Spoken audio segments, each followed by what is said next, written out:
they acted. And today, 4 of them were convicted of seditious conspiracy as a result. At a press conference this afternoon, Attorney General Merrick Garland said in no uncertain terms, the Department of Justice is not done seeking justice for Trump's attempted coup.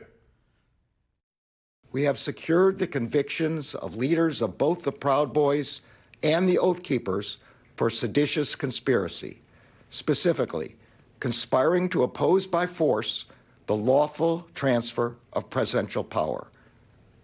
Our work will continue. And you may be asking yourself, as I am after watching that clip, the obvious question. What about the man at whose behest this conspiracy was launched? The man who would stand most to benefit. We have seen the government, in what is the largest criminal case they've ever undertaken in toto, prosecute the hundreds of foot soldiers of January 6th, the people that entered the Capitol. They've now moved or rung up the ladder to the organized, self-proclaimed militia groups and prosecuted them successfully for seditious conspiracy. What about the man who incited insurrection in the first place? The man these militias believed they were acting on behalf of when they tried to overturn the results of a freer and fair election by force. Because make no mistake, Donald Trump is running for president a 3rd time in order to finish the job he started on January 6th, when he almost ended free and fair elections in this country.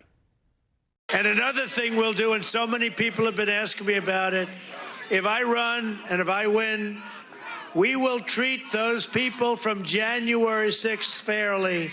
We will treat them fairly. And if it requires pardons, we will give them pardons, because they are being treated so unfairly. This is not a side issue. This is not ancillary. This is not a gimmick. Embracing the January 6th insurrectionists is a central component of Trump's campaign. He released a song featuring a choir of January 6th defendants who are currently incarcerated. His official position is that the January 6th rioters who broke into the Capitol, many of whom assaulted police officers, are political prisoners who should be pardoned. Just watch this remarkable encounter the ex-president had last week while campaigning in New Hampshire. He didn't believe me, he thought you would be here. He didn't believe me.